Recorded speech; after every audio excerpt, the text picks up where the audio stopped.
कभी सोचा है कि हमारे आसपास जो करोड़ों अरबों जीव जंतु पेड़ पौधे हैं, वैज्ञानिक उन्हें पहचानते कैसे हैं, उनका नाम कैसे रखते हैं? ये सिर्फ रटने वाली कोई चीज नहीं है, बल्कि ये तो बायोलॉजी की एकदम बुनियाद है। तो आज हम इसी नामकरण की दिलचस्प दुनिया में चलेंगे और उस सिस्टम को समझेंगे जो जिंदगी की इस विशाल लाइब्रेरी को ऑर्गेनाइज करता है। तो आज हम क्या क्या देखने वाले हैं?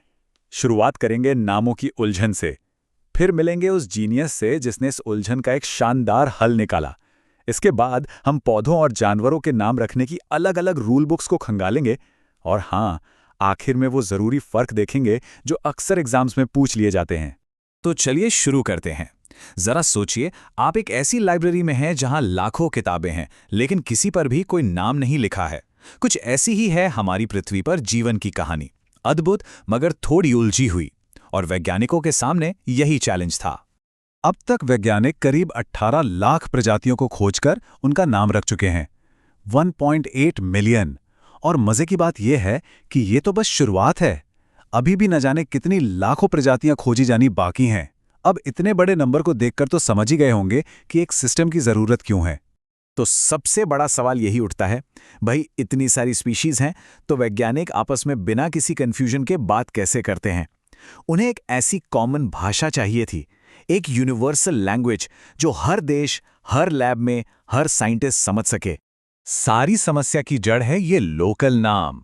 यहां देखिए, एक ही पौधा है जिसे कहीं गुडूची कहते हैं तो कहीं गिलोय और कहीं अमृताबल्ली। अब सोचिए, अगर साइंटिस्ट भी ऐसे ही बात करते तो कितना बड़ा कंफ्यूजन होता। और इसी कंफ्यूजन को खत्म करने के लिए सामने आया एक बहुत ही सिंपल लेकिन क्रांतिकारी आइडिया, बाइनोमियल नॉमेनक्लेचर, यानी द्विपद नामकरण पद्धति। और इस शानदार आइडिया के पीछे थे स्वीडिश बॉटनिस्ट कैरोलस लिनियस। पर हाँ, ये सिस्टम कोई रातों रात नहीं बन गया।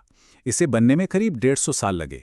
शुरुआत हुई 1753 में लिनियस के काम से, और फिर धीरे धीरे नियम बनते गए, कांग्रेसें हुईं, और 20वीं सदी की शुरुआत तक जाकर ये अंतर्राष्ट्रीय कोर्ट्स पूरी तरह से स्थापित हो पाए। तो आखिर ये बाइनोमियल नॉमेनक्लेचर है क्या? बहुत ही आसान सी चीज़ है।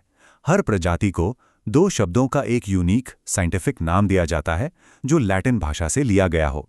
समझिए कि ये हर जीव का एक यूनिवर्सल पासपोर्ट है। अब आते हैं इसके सबसे जरूरी हिस्से पर, वो नियम जो हर साइंटिफिक नाम पर लागू होते हैं। चाहे पौधा हो या जानवर, ये 5 नियम एकदम पक्के हैं। और हाँ, एग्जाम के लिए तो ये बहुत ही ज्यादा इंपॉर्टेंट हैं, तो इन्हें ध्यान से समझ लीजिए। चलिए हम सबका फेवरेट एग्जाम्पल लेते हैं, आम। इसका साइंटिफिक नाम है मैंजीफेरा इंडिका, एल। यहाँ मैंजीफेरा है जीनस यानी वंश, जिसका पहला अक्षर हमेशा कैपिटल होता है। इंडिका है स्पेसिफिक एपिथेट, जो हमेशा छोटे अक्षर से शुरू होता है।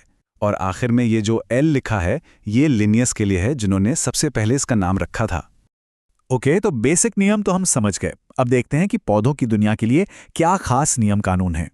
शुरुआत करते हैं उस रूल बुक से जो एल्गी, फंगस और पौधों के नाम तय करती है। पौधों के लिए इस रूल बुक का नाम है ICN, यानी international code of nomenclature for algae, fungi and plants. हाँ, एक बात और, अगर किसी पुरानी किताब में ICBN यानी international code of botanical nomenclature लिखा दिखे तो कंफ्यूज मत होना, वो इसका पुराना नाम है। ICN के कुछ बहुत जरूरी सिद्धांत हैं। इनमें से 2 सबसे खास हैं, प्रायोरिटी और टाइपिफिकेशन। प्रायोरिटी का नियम मतलब पहले आओ पहले पाओ। जिस साइंटिस्ट ने सबसे पहले वैलिड नाम पब्लिश कर दिया वही माना जाएगा। और टाइपिफिकेशन का मतलब है कि हर नाम एक असली पौधे के स्पेसिमेन से जुड़ा होता है, जो एक तरह से उस नाम का फिजिकल प्रूफ है। पौधों की बात हो गई, अब चलते हैं एनिमल किंगडम में। इनके नाम रखने के लिए भी एक अलग रूल बुक है, जिसे हम ICZN के नाम से जानते हैं। और ये जो ICZN है, यानी international code of zoological nomenclature, ये छोटे से कीड़े से लेकर विशाल ब्लू व्हेल तक हर जानवर के नाम रखने के नियम तय करता है। ये जूलॉजिस्ट के लिए एक गाइड की तरह है। इसका भी मकसद बिल्कुल वही है, ये पक्का करना कि हर जानवर का सिर्फ एक ही सही साइंटिफिक नाम हो, बस, ताकि जब जापान का कोई साइंटिस्ट और अमेरिका का कोई साइंटिस्ट एक ही जानवर की बात कर रहे हो तो कोई कंफ्यूजन पैदा ना हो। अब देखिए, ICN की तरह प्रायोरिटी का नियम यहां भी है, लेकिन एक बहुत ही जरूरी नियम और जुड़ जाता है, प्रिंसिपल ऑफ होमोनिमी। इसका सीधा सा मतलब है कि एनिमल किंगडम में 2 अलग अलग जीनस का नाम एक जैसा नहीं हो सकता। हर नाम अपने आप में यूनिक होना चाहिए। ठीक है, अब आते हैं उस सवाल पर जो एग्जाम के लिहाज से सबसे ज्यादा जरूरी है। ICN और ICZN में आखिर फर्क क्या है? इन अंतरों को ठीक से समझ लिया तो काफी मदद मिलेगी। दो बड़े अंतर हैं जो हमेशा याद रखने हैं। पहला है फैमिली के नाम की एंडिंग। पौधों के फैमिली के नाम के आखिर में आसीए आता है, जैसे सोलानेशिए।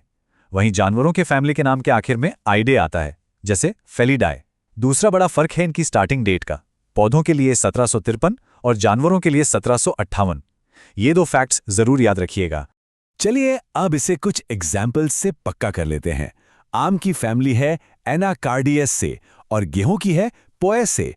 दोनों के आखिर में ऐसे है, मतलब ये ICN के नियम फॉलो कर रहे हैं। वहीं दूसरी तरफ इंसान की फैमिली है होमिनिडाए और घरेलू मक्खी की मस्किडाए। दोनों के आखिर में आइडे है, मतलब ये ICZN के दायरे में आते हैं। तो आखिर में ये सारे नियम कानून सिर्फ अब तक खोजी गई प्रजातियों को संभालने के लिए नहीं है। ये सिस्टम हमें भविष्य के लिए भी तैयार करता है। जैसे जैसे नई प्रजातियां मिलेंगी, यही नियम उन्हें जीवन के विशाल वृक्ष में उनकी सही जगह देने में मदद करेंगे। तो ये नामकरण प्रणाली सिर्फ अतीत का रिकॉर्ड नहीं, बल्कि भविष्य की खोज का एक रोड मैप भी है।